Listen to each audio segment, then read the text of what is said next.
So this session is bca1931, Design, Deploy, and Optimize SharePoint 2010 on vSphere. This is a repeated session, so we had another session earlier in the week. I'm going to be co-presenting today with Itzik Reich, who's sitting here on the front row from EMC. So we're doing something a little bit different this year. We're going to talk about SharePoint best practices in the first half hour, 35 minutes or so. And then I'm going to turn it over to Itzik, and he's going to describe a real-world SharePoint environment for, was it 120,000 seats? Right. So a real-world SharePoint environment for 120,000 seats and some of the best practices he saw in implementing that solution for the customer. So a little bit about me. I'm a solution development manager at VMware. I focus on Tier 1 applications like the Microsoft Suite, SAP, and Oracle. My technical expertise happens to be in the Microsoft area. Spent around 13 years in professional services consulting on Microsoft enterprise products and also identity and access management. So here's the, skip the disclaimer. Here's the agenda for today. We'll go through some introduction and benefits of virtualizing SharePoint on vSphere. We'll talk a little bit about performance of SharePoint on vSphere. And then we'll dive a little deeper into the capacity planning process for SharePoint, which includes workload modeling and architectural design, designing SQL Server for capacity and performance, and deploying to ESX. We'll spend a little bit of time on SharePoint availability and recovery on the vSphere platform, including high availability, or what we might call local availability, disaster recovery, and then backup strategies. Then I'll turn it over to Itzik, and he'll spend a little time talking about the customer case study with EMC. And then the last bullet will be more information, so links where you can find documentation that really backs up what we talk about in the presentation. You know, as you know, we can't tell you everything we know about this in 60 minutes. So please go to the websites that we provide at the end of this to get deeper information, best practices white papers, availability guides, customer success stories. Just to show of hands, anyone been to our business critical applications website? You have? You have? A couple. Okay, it's kind of a well-kept secret. Not many people know it's out there. So just to let you know, if you go into Google and you type in VMware Business Critical Applications, it'll take you right to the page, and you'll find a wealth of information about all of the applications I mentioned so far. So just a few slides on introduction. Of course, everyone knows what SharePoint is, but there's one bullet I want to point out here. You know, SharePoint is an intranet portal for collaboration primarily. But it can be customized for all sorts of uses. And because it can be customized for all sorts of uses, every SharePoint implementation is a little bit different. Some implementations are going to use application services. Some implementations are simply going to be an intranet portal. And so it's the capacity planning process for SharePoint can be somewhat nebulous, unlike Exchange or SAP, where they have very defined guidelines for how to size the servers. You know, SharePoint is more of an art than a science. So there's a lot of factors to take into consideration, and the methodology isn't as well defined as it is for some other applications. The other thing is SharePoint implementations can vary from insignificant to critical depending on how they're being used. So some of the key benefits of virtualizing SharePoint: consolidation. You can achieve 2 to 10x consolidation ratios of virtual machines to physical hardware, especially when you're talking about larger deployments and extremely large ESX servers. From a performance perspective, there's very little difference between a virtual machine and a physical server when you're deploying SharePoint. You can also improve front-end performance with more smaller web front ends rather than few larger web front ends. We find that across the board with SharePoint, that scaling out tends to work better than scaling up. We offer VM-based protection for SharePoint to give homogeneous high availability for all the SharePoint roles using VMware HA. Simplified disaster recovery management with vSphere Site Recovery Manager. We can help with maintenance through live migration of SharePoint virtual machines using vMotion. And then load balancing, maximizing overall performance by balancing hardware utilization across the ESX farm using technologies like VMware DRS. So what should you consider when virtualizing SharePoint? And you really need to consider things from a server roles perspective. So let's start at the web front-end servers or the query servers. So CPU in these roles tend to be affected by user concurrency and search requests. As I mentioned, scaling out web front ends are more efficient than scaling up, and you'll actually see this in a performance study that we did at VMware. And the network it's a good idea to segment VNICs and switches to get the optimal network configuration for those front end servers. For your application server tier, CPU is dependent on the application. Scaling out, again, is more efficient than scaling up for these servers. For your index/crawl roles, they are redundant in SharePoint 2010. CPU is affected by crawling, indexing, and it really depends on the content type and size. Scaling out is typically better, and index and crawl servers tend to be memory intensive as well as CPU. For SQL Server, and there was 3 sessions this week on how to correctly architect SQL Server, but we'll touch on this briefly. CPU is affected in a SharePoint environment by document updates, search, and backup. You can use VMFS or RDM for the SQL backend. And for SQL, you can scale up or out depending on your business requirements. With vSphere 5, you can scale up to 32 virtual CPUs on the SQL backend. But we have a test that we'll see here in a few slides that will show that scaling out the SQL backend can really increase throughput and reduce the utilization of the SQL backend. And you can protect SQL Server with failover clustering, mirroring, or just simply VMware HA. The last bullet at the bottom, understanding your existing workload is better than any best practice. If you have an existing SharePoint environment, make sure to monitor that SharePoint environment so that you have an idea of how to design your new SharePoint 2010 virtual machines. And Microsoft provides some utilities that will allow you to mine a 2007 environment in order to use that for load generation in a 2010 environment. And we've got a couple slides on that as well. So that's it for the introduction. Let's talk about SharePoint on vSphere performance. So you guys have probably seen this slide several times, but our capabilities have drastically improved in a very short amount of time. In the past, ESX1, we supported 1 virtual CPU, 2 gigabytes of memory per VM, and less than 5,000 IOPS. So the general consensus out there was you don't want to virtualize Tier 1 workloads on ESX1. But then we started to increase our capabilities as the product matured.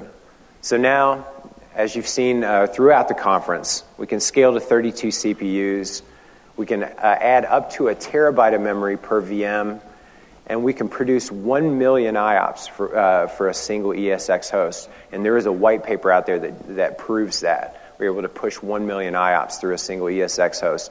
Let's put this in perspective. I was told by a consultant in the field that Visa's global credit card transaction process runs at about 60,000 IOPS. We can do 1 million. The SharePoint user experience is dependent on all of the components in the SharePoint environment. So it's important to identify the bottlenecks. So let's look at a typical client request. So the client requests a document. That goes to the web front-end server. The web front-end server then authenticates to the domain controller, receives credentials, goes to the SQL server to pull out the data, and the SQL server may even pull data from blob storage. Then that goes back to the web front-end. The document is sent back to the user. So because this is a multi-tiered process, a bottleneck at any level here can impact the performance of the user or performance of the environment and impact the user experience. So Microsoft has published a few guidelines, and there's a link there at the bottom that will give you more information here. But for common types of operations like browsing to a home page, browsing to a document library. According to Microsoft, that should take less than 3 seconds for the end user. For uncommon activities like creating a subsite, creating a list, or uploading a document to the document library, that should take less than 5 seconds. And then rare operations include backing up a site or creating a site collection. That should take less than 7 seconds. So we did some internal testing of SharePoint 2010 to see things like physical to virtual comparison, also to look at scaling out the SQL Server backend. So one slide to tell you what the test consisted of. Our workload was a root portal configured with the collaboration template. We had 260 gigabytes of content and about 600,000 items in 10 site collections. We set incremental crawl to every 4 hours, and we did a weekly full crawl. We also used the Visual Studio Team System Suite in order to generate the load that we were looking for. We configured that with 0 think time per Microsoft guidelines. The transaction mix was set to 80-10-10 read-write search, and the real-world settings were that we turned IIS logging on and we disabled SharePoint caching. You can see in the diagram the virtual machines that were involved in the test. We used 4 physical hosts. We had 2 domain controllers. We had 2 clustered SQL servers, 2 web front-end servers that were network load balanced, and an application server. From a disk configuration perspective, we used RDMs for the SQL cluster database and logs, and we used VMFS for all the boot OS and web front-end query lines. So in the physical versus virtual study, we showed that overall requests per second differed very little between a virtual machine and a physical server, even when the CPU was heavily saturated. So the test on the left, we had 1 CPU for the physical server and 1 virtual CPU for the virtual machine. At 95% CPU saturation, we saw around 5 requests per second difference between the 2 configurations. Again, when we moved to the 2 CPU configuration, 2 physical CPUs on physical, 2 virtual CPUs on virtual, at between 75 and 90% saturation, we're still looking at between 3 and 5 requests per second difference between the 2 environments. Very little difference between physical and virtual, and this can only improve on vSphere 5. This test was actually done on vSphere 4.1. This is pretty interesting because this chart shows how scaling out the SQL Server backend can really help improve performance and reduce CPU utilization of the SQL Server. So the chart itself in blue shows requests per second using 1 SQL Server. Requests per second using 2 SQL servers is in red. So all of these tests used 2 web front-end servers. On the far left, we have 2 web front-ends with 1 virtual CPU. The middle one, 2 web front-ends with 2 virtual CPUs. And then the last one, 2 web front-ends with 4 virtual CPUs. So you can see that by scaling out the SQL Server backend, we were able to increase the overall requests per second of the system. And we were able to roughly have the CPU utilization of the SQL servers once they were scaled out. Now, in the last test, we saw a huge difference in requests per second. We actually went from 90% CPU utilization on the SQL Server to 53%, but our requests per second went up from a little over 80 to just under 140. So if you start seeing some bottlenecks in your SharePoint environment, consider scaling out more SQL servers on the back end that can really help improve your performance. In terms of performance monitoring, you have a couple of options, and we'll start at the host level. You can use the vSphere client to monitor performance. It's a GUI interface. It's the best tool to use to get a real visual snapshot of how the environment is performing. And the great thing about the vSphere client is you can monitor 1 or more ESX hosts in that interface. It also doesn't require a high level of privilege, so you can allow, you don't have to provide host level access to the actual ESX host in order to see these metrics. If you need a deeper dive on performance, you can utilize ESX Top, which is a command line utility that allows you to monitor one ESX host at a time. It gives you fast access to a large number of very detailed performance metrics, but it requires root level access to the host. This is the tool that you would use if you call VMware support. They would ask you to run ESX Top to collect metrics about the host. But you can still use in-guest monitoring tools. You can use perfmon to monitor the web front ends, the application servers, and the SQL servers. Or at the SQL Server level, you can use perfmon, SQL Profiler, or dynamic management views in order to see what the guest is seeing from a performance perspective. We have included a perfmon DLL into the VMware tools, so that perfmon DLL will give you more accurate results when using time-based metrics like perfmon. If you're an application administrator, anyone in here an application owner or administrator? Okay, a couple of you. You may or may not have access to the vSphere client or ESX Top. So how do you monitor performance and let your ESX administrator know that there's a problem with the virtual machine? You go in and use perfmon, you try to identify bottlenecks, and let's say that you notice a high disk queue length.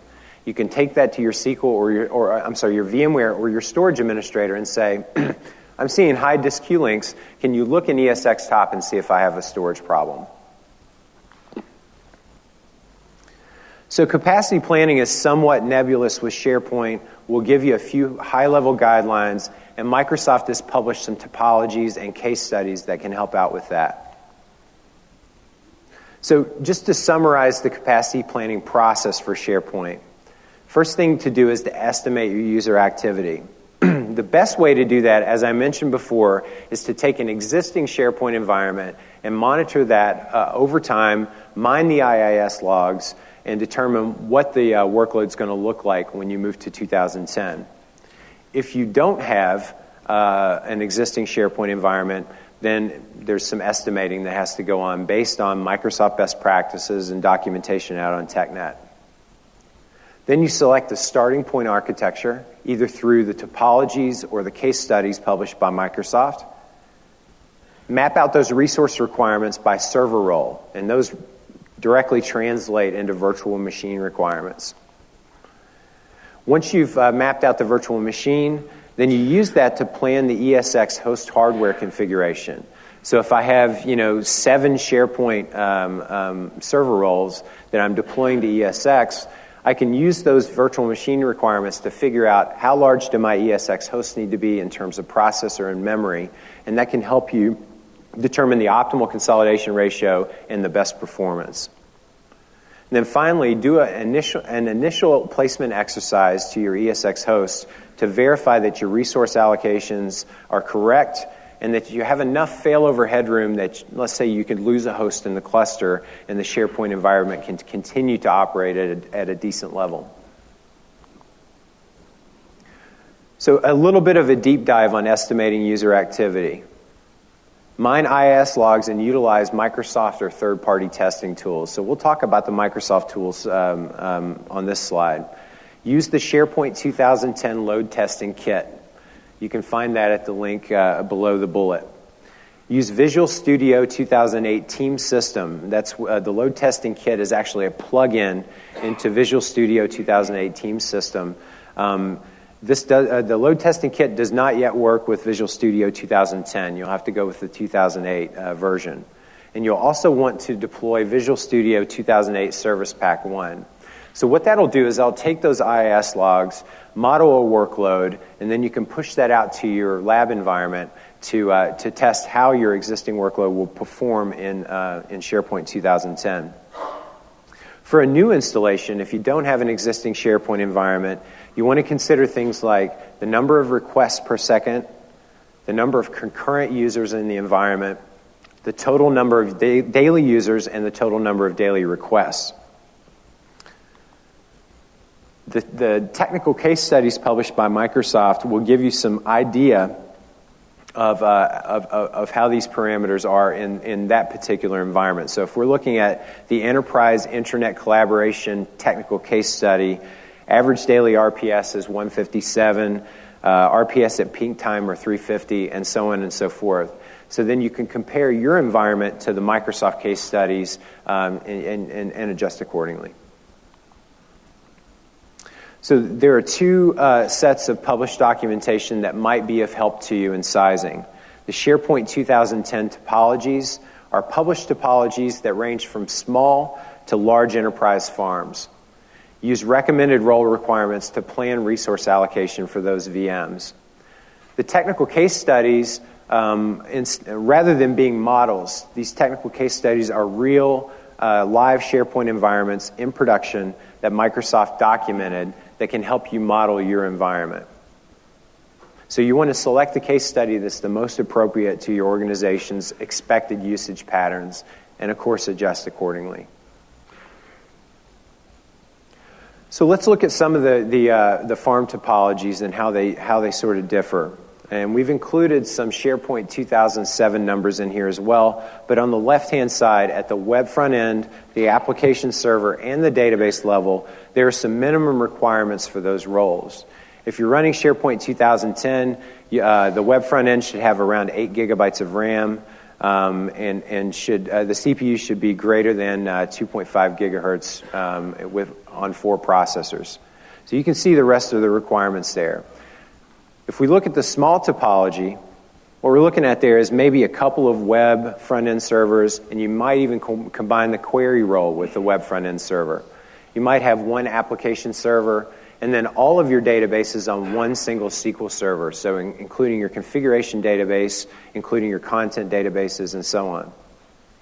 Once you move up to a medium environment, you're scaling out more web front ends, and the web front ends are more specialized. We've moved the query role down into the application server area, and we might do query/crawl servers in addition to our application servers. And then we might scale out the SQL databases by separating out the search function from the standard configuration and content databases on the SQL Server side. Finally, for large environments, now you're going to do more and more service separation. You might divide your web servers into user requests and other web servers that handle crawling and administration tasks. You might have dedicated query, crawl, and central administration application servers. And you might divide your SQL databases up into search databases, SharePoint databases, and content databases. Features that can impact the SQL Server layer: the size of the content databases, the addition of service applications or features into the environment, and the use of SQL Server mirroring, or the frequent use of files that are greater than 15 megabytes. So let's look at SQL Server capacity and performance and do a little bit more detail around that. So the majority of load from a CPU perspective on the SQL Server comes from systematic operations and not user operations. So if we look at this diagram, timer jobs are occurring at the front of the diagram, and they're averaging about 68.9% average CPU utilization. But the average user load is peaking or is showing about a 30% average CPU utilization. When you're designing SQL Server, you want to design for the user peaks, not the systematic peaks. Same kind of thing with storage I/O. Plan for user load peaks and not systematic peaks. If you look here at a 24-hour day, a SharePoint SQL Server, disk IOPS tend to peak during database statistics, which could occur during off hours.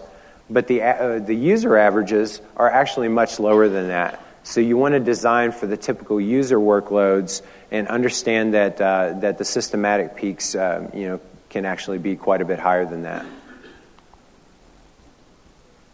In terms of general database sizing, and these come directly from Microsoft TechNet, for the central administration database, you want 2 gigabytes of capacity. Minimal disk throughput is required for central administration, so you don't have to pay a whole lot of attention to disk spindles for this database. For the configuration database, 2 gigabytes in capacity, minimal disk throughput required. It can grow slowly beyond that 2 gigabytes, approximately 40 megabytes for every 50,000 site collections. So you don't have to worry about this database growing very quickly unless you're adding a whole lot of site collections on a regular basis. Transaction logs can be quite large, so you want to change your recovery model from full to simple unless you're doing SQL mirroring, in which case you need to leave it full. For the content databases, there's a formula up here that I won't go through, but the factors in the formula are the number of documents you expect to host, the average size of each document, the number of list items in the environment. You want to start with 3 times D and adjust accordingly, and the approximate number of document versions. Storage best practices, much the same that you might have seen in the SQL Server presentation. Plan for performance in addition to capacity for the databases that need it. The search database and temp database are the most demanding for disk I/O. The search database is write intensive, especially when doing crawling exercises. When possible, place SQL transaction logs and database files on physically separate disk pools. You want to place transaction log files on RAID 1/0 volumes for high write performance and faster rebuilds, but most of your SharePoint data can use RAID 5 volumes. RAID 5 for more read-intensive workloads, like publishing farms. RAID 1/0 for higher random write workloads, like heavy collaboration, tempdb, and search. And RAID 6 usually for higher availability with a very large amount of drives. So deploying to ESXi, once you've designed the virtual machines, you've given them the resources that you expect them to use, now it's time to deploy to ESX. So a couple of bullets about resource allocation.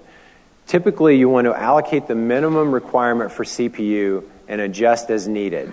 For the SQL Server level, you can use hot add in order to add more processor if you find out that you didn't allocate enough in the initial design. If you choose to overcommit processor, be sure to monitor these 3 counters to make sure that you keep that under control. And keep pneumonode sizing in mind with virtual machines that require that extra little bit of performance. Be sure to right-size memory allocations to get the most efficient use of host memory. Use vSphere 4.1 or 5 to take advantage of memory compression. And if you have to overcommit memory, make sure that you monitor it appropriately and keep it under control with counters that are listed here in this bullet. From a storage perspective, make sure that you understand the I/O requirements for each application tier so that you can avoid performance bottlenecks due to under-provisioned storage. Use redundant paths to storage like dual HBAs or dual NICs connected to separate switching infrastructures. And avoid partition misalignment by creating VMFS partitions from within the vSphere client. If you're creating VMFS from the command line, you can use fdisk in order to line the partitions. So if we were to take a sample architecture and deploy it to vSphere, this gives an idea of how you might do that. This is based on Microsoft's departmental collaboration environment technical case study, which can be found at this link. In this case, because we ran the test on vSphere 4.1, the SQL Server was required, in this case study, the SQL Server required 16 CPUs. At the time, vSphere 4.1 only supported 8 CPUs, so we split the SQL Server in half. We used 2 8 vCPU SQL Servers in this example. Now, this isn't a real-world example. It's not something I expect you to go out and deploy. This just shows how you might stack workloads onto an ESX farm. So as you can see here, we might have a SQL Server, an application server, and a web server on each ESX host. And we want to design so that we don't overcommit processor and memory. And we want a little bit of memory overhead or memory headroom so that if we lose a host in the cluster, we can move some of those other workloads to the remaining hosts. So a word on availability and recovery. You should consider what you're going to protect. Consider your service level agreements. What are your recovery point, recovery time, and recovery level objections for the environment? And how do you protect the environment? You can use tools and technologies available from SharePoint natively or SQL Server natively, or you can use VMware vSphere editions in order to enhance availability of the environment. Have any of you guys messed with vSphere Application Aware HA? Anyone using that? Nobody, okay. So Application Aware HA bridges the gap between standard VMware HA and Microsoft clustering, because Application Aware HA gives you visibility into the service itself. VMware HA only detects A, if a host fails, or B, if a blue screen happens in the operating system. But what happens if the SharePoint service just stops? We don't have any protection from that natively unless you implement Application Aware HA. So we wrote APIs to allow third-party vendors to give us that kind of service-level granularity. The first one to take advantage of that is Symantec. So Symantec has a product called Symantec Application HA. What it'll do is monitor the SharePoint services, and instead of doing a full HA reboot onto another host, it will actually attempt to restart the SharePoint services 2 or 3 times before it does a full reboot. It's kind of a middle ground between, like I said, clustering and a standard VMware HA. It doesn't require a complex cluster setup, doesn't require standby resources, and it's fully integrated with VMware HA and vCenter. Probably the best use case, the best availability use case for SharePoint is to use VMware HA and database mirroring at the SQL Server level. So SharePoint 2010 is SQL Server mirror aware. Mirroring provides redundancy for the SharePoint 2010 databases at an application level. This model protects you against hardware and software failures and database corruption, because with SQL mirroring, you actually have 2 copies of the data. So if one copy becomes corrupt, the other copy could then be failed over to. It allows storage flexibility, fiber channel, iSCSI, NFS, doesn't matter. You can use RDMs or VMFS. Your recovery time for SQL mirroring is within 2 to 3 seconds, and SQL mirroring can be used to patch, just like Microsoft clustering, so you could fail over to the passive node. If you combine VMware HA with database mirroring, you get the best of both worlds. If I lose the host on the right, database mirroring takes care of the failover of the database, but then VMware HA can shorten the amount of time that the database is in an unprotected state by quickly rebooting that node onto another host. If you did this in the physical world, you might have a 4-hour SLA to restore that server. So you have 4 hours of vulnerability where there's no protection for the database level. With VMware HA, your vulnerability is down to 30 seconds to 2 minutes, however long it takes VMware HA to reboot that server. It also reduces synchronization time after virtual machine recovery. So if I have 4 hours worth of transactions until HP or IBM comes in and fixes that failed server, the synchronization time can take quite a while for the mirror to resynchronize, and it can impact performance of the environment while it's doing the synchronization.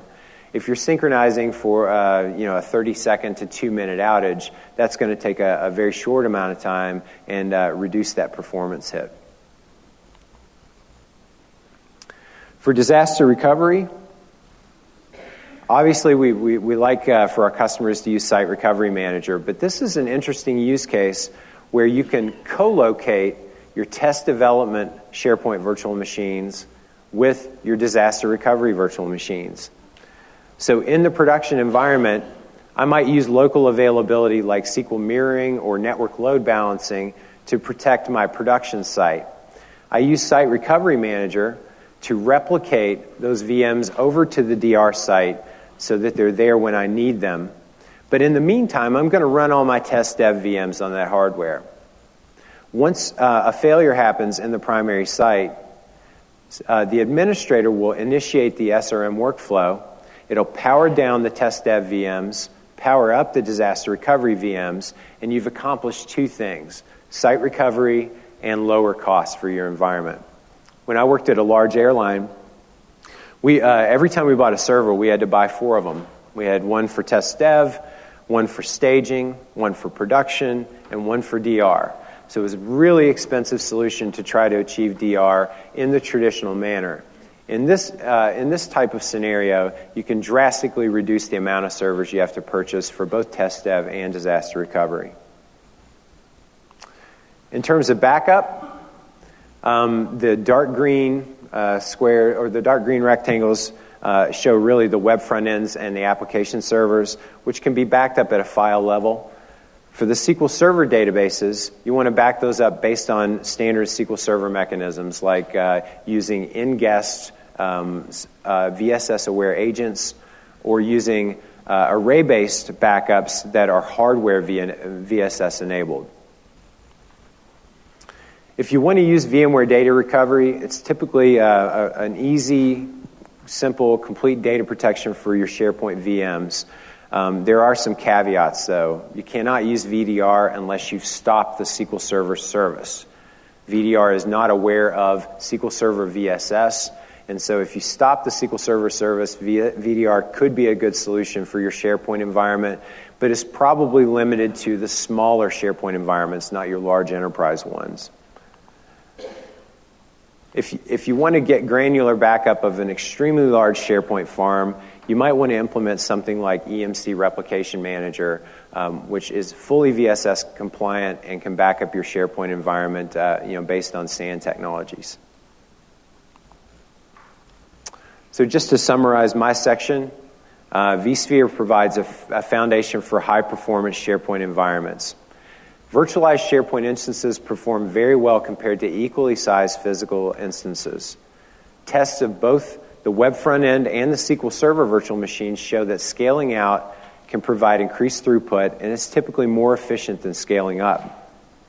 Monitoring a virtualized SharePoint remains basically the same as a physical deployment, with additional visibility into the underlying infrastructure. Use VMware HA to protect SharePoint from downtime. For higher availability, consider using Symantec Application HA for more granular control at the service level, or consider combining VMware HA with SQL Server database mirroring to achieve the highest level of availability. Use SRM for site recovery, and consider co-locating your test development VMs with your disaster recovery VMs. For more information, again, you can go out to our Business Critical Apps website. We have a SharePoint 2010 on vSphere capacity planning guide and an availability and recovery guide that will give you much more detailed information on this type of solution. So with that, I want to introduce my co-speaker, Itzik Reich from EMC, who implemented a 120,000-seat SharePoint deployment. He's going to talk about that for the next 15-20 minutes. Thank you. Hi. Thanks, everybody, for still being here on Vegas on Thursday. So like Scott was saying, my name is Itzik Reich. I'm working for EMC as a V specialist, which is a bit of a pre-sale, weird type of a job role. But before and up until February this year, I was a PS guy, so I'm far closer to the keyboard than I am to PowerPoint. So this customer, and sorry that I'm not being able to produce its name, but you can come to me afterwards and I'll be more than glad to share it with you, is a global company. It's one of the most successful on the segments that it's working on. And it's got 50,000 employees, and actually that's not true as well, because up until 2 weeks ago it was 50,000, and then they bought another small company in Japan that also had 10,000 employees. So this company basically buys something like 2 companies every 6 months or so, and that's why they wanted to start with a large SharePoint environment with 120,000 seats, so they will be able to grow as much as they grow their business as well. So what were the solution building blocks for this implementation? So on the storage level, we use EMC VMAX, which is the storage that Scott was referring to when he was talking about the 1 million IOPS, right?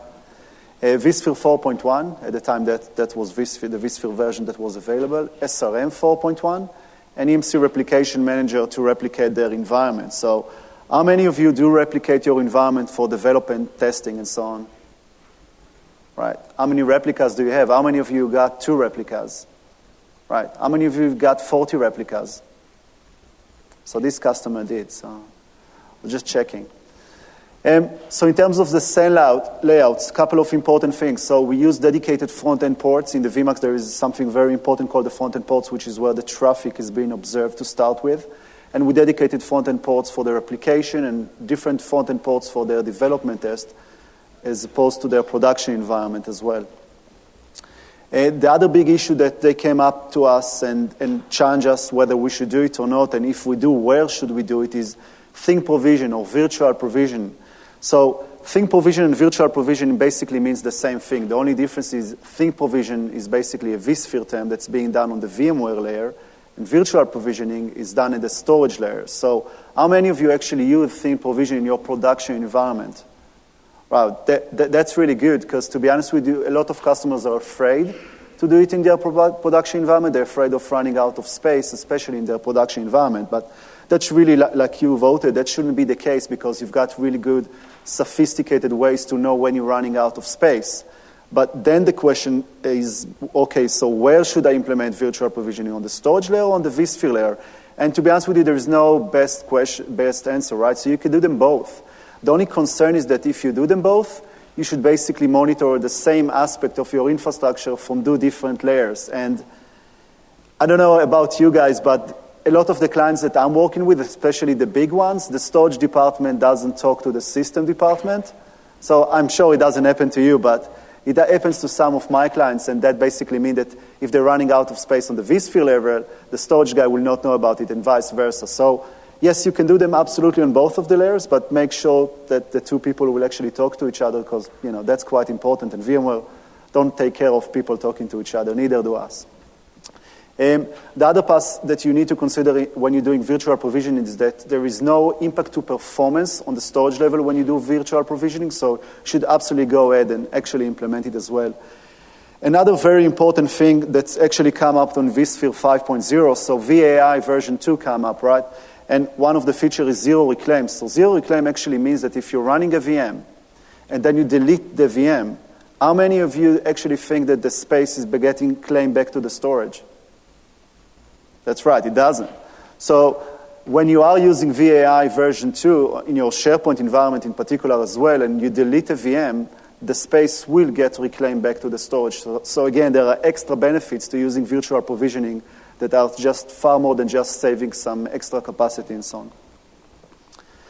The other part, which to me is pretty much the most important aspect of this design, in particular with this customer. So Scott was referring to RAID 5 and RAID 10 and the fact that you should probably, design your solution based on your user peaks and not your system peaks.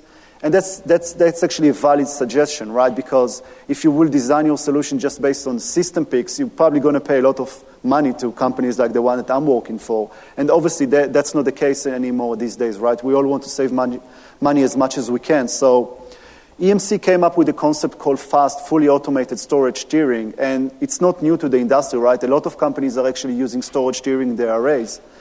The good thing about the EMC solution is basically it's done in a very block levels, a block level of less than 8 meg. So what FAST actually does is basically it will analyze your storage in real time again and again and again and again, and it will basically move the blocks of the VMs or the VM to an higher tier of the storage array, maybe flash drives, or also to a lower tier like SATA drives and so on and so on.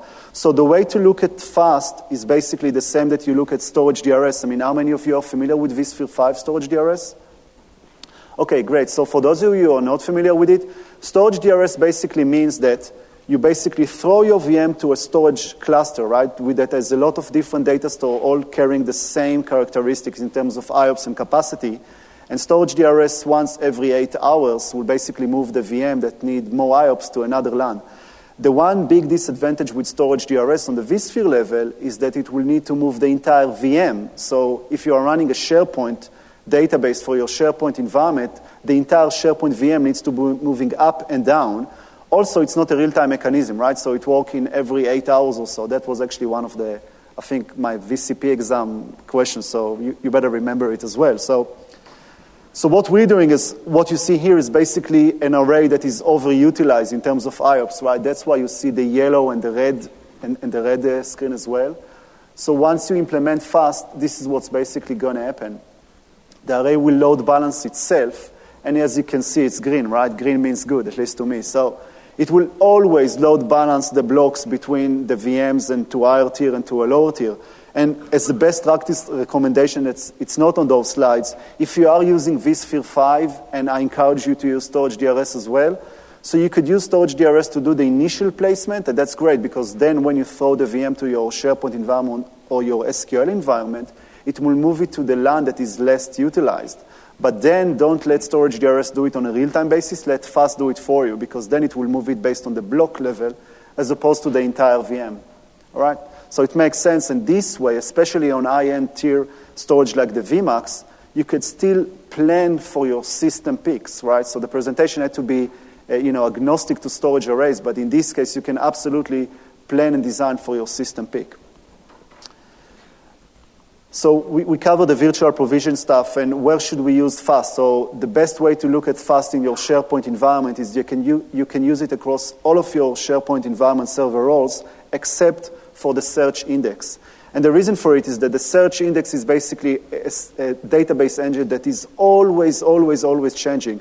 So the time it will take FAST to move the blocks of the search index to an higher tier or to a lower tier may not be relevant anymore, right? So it's like putting DRS on a manual placement. So by the time you come back to your desk after lunch, DRS recommendation is not relevant anymore. So the same for this, but everything else, every other server role should be absolutely put on the fast VP storage array. The other product, which to me is the most important product EMC ever came up with for vSphere environment, and particular for this environment as well, is PowerPass V. So for those of you who are not familiar with what PowerPass V means, how many of you actually working with a storage that's running on a round-robin mechanism on your vSphere environment? Right, great. So for those of you who are not, you should, by the way, regardless if they are EMC or a third party. There are very specific reasons why not using round-robin.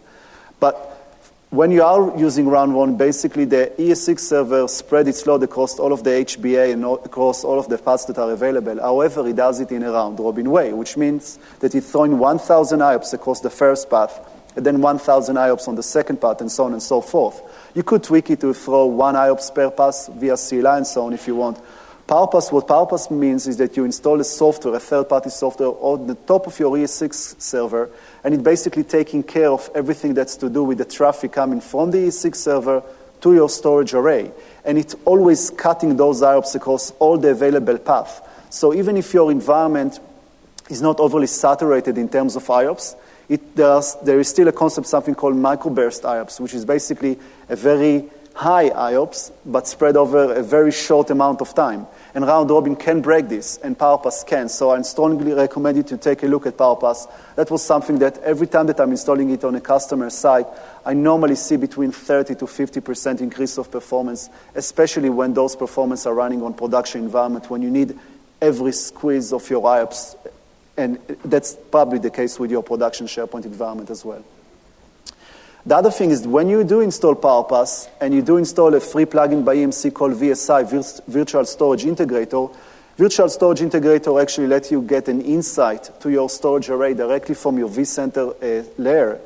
And when you install PowerPass, I don't know if you can see it, but to the right side where you see errors here, it will also let you know if you've got the fiber cable errors. And that's something that actually happened to this client as well. So they bought a lot of servers for their SharePoint environment, and one of the fiber cables was a bit broken. And I don't know of you, but how many of you actually tried to diagnose the fiber cable that was broken? It's not easy, I'll tell you that. So PowerPass actually let you know about those errors, so you could immediately know that those are flaky paths. That's probably happening because of a broken fiber cables. So Scott was mentioning EMC Replication Manager. So we did use Replication Manager for this project as well, especially to replicate the customer environment. They're a bit crazy about the way that they're replicating their SharePoint environment locally because they want to make sure that every time they're doing a change to their front-end servers, they're doing it on another replica and then another replica and then another replica, both for development and also UAT production environments as well. So that was the component that we used there to replica. And yes, it is fully VSS aware, not just on the file level or crash-consistent VSS aware, but also on the application layers, which means that it will take the transaction log files and put them back into the SQL server, which is the big difference between an application-aware VSS backup software to just crash-consistent or file-consistent VSS-based program backup software. So Scott was referring a bit about SRM. So within EMC, SRM is pretty much my baby. I think this program basically changed everything to do with DR. I used to work for a global bank a couple of years back, and every time we used to run a disaster recovery test, we always found out one small component that we forgot to replicate. It usually was like a Citrix terminal services licensing server or a LAN that we forgot to replicate and so on. So SRM actually let you do all of this testing in real time without affecting your production environment while knowing that your production environment is actually protected. And yes, for this customer, we also use their recovery environment for their dev and test environment. So SRM basically shut down the VMs when we're running the test or the full failover testing within SRM.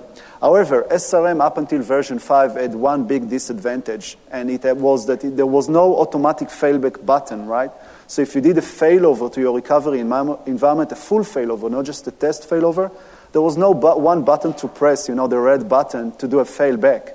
And we in DMC, we couldn't wait for VMware to come up with these failback buttons that now is finally available in SRM 5. So we came up with our own SRM failback bypass. And that's pretty much how it looks, and that's what we use for this customer as well. It basically hooked up to the VSI that I just showed you before, and this way you could pretty much perform an automated failback in the same way you could do a failover. So for a lot of instances, especially when your environment is not just fully virtualized and it still has some production boxes, right? The SRM test, because it's running in an isolated environment, will not know to speak to those backend servers. So this way you do a real SRM failover and then a real SRM failback while just pressing one button. So just a couple of key takeaways. So like Scott was saying, SharePoint is not just an SQL server, right? There's a lot of components to the SharePoint environment, and you want to make sure you basically design for all of them. Should I use fast VP? Yes, absolutely, across everything except for the share index. If you do use an EMC storage, if you don't, I challenge you to take a look at your storage vendor and ask him about their storage tiering, because there are a lot of storage vendors that do support storage tiering as well. And of course, the one thing that is nothing to do with the storage, but in terms of CPU scaling. So scaling up will never going to be good as scaling out. And that is nothing to do with VMware, by the way. So if I'm taking, for an example, a SQL server that's running 2 physical CPUs, and those 2 physical CPUs represent 100% of your performance, 4 physical CPUs will not give you 200% performance. Yeah. And that means that 8 physical CPUs will not give you 400% of your performance. That's why using VMware is so easy for you to actually scale better, in a better way than your physical environment. Even though there is a small overhead that you have when you're running a VM. So even if you pay for this overhead, you're still going to scale far, far better than just putting everything on one big box. And yes, obviously we discussed the VSS stuff that you should also be taking care of when you consider doing the backup of your SharePoint environment. Another small thing that I also want to iterate is that alignment Scott was referring to. So there is a big misconception around where you should do alignment, and a lot of system administrators think that if you just do an alignment on the VMFS layer, that's good enough, and that's not good enough. So every VM, up until Windows 2000 and above, or as we call Windows 2008 and north, is not aligned properly when you format the disk inside the guest OS. Now, I don't know if you know, but the penalty in terms of performance, especially in SharePoint environment, varies between 6 to 60%. So you could theoretically pay 60% penalty of your performance just because you didn't do a format, and before the format, you didn't do a disk part and align your guest OS file system. Crazy. 60%, especially on SQL servers. So it doesn't matter how many spindles you're going to buy, you're still going to suffer from this performance issue. And there are third-party tools that you could use that basically do it for you, such as vOptimizer Pro can do it for you. For example, it will align the file system. And that's especially important in SharePoint environment because SQL is so important in your SharePoint environment. And that was pretty much all for me. There are those links that will be available to you by the end of VMworld. Obviously, you will be able to download the session and be able to see everything that we just discussed. Thank you very much.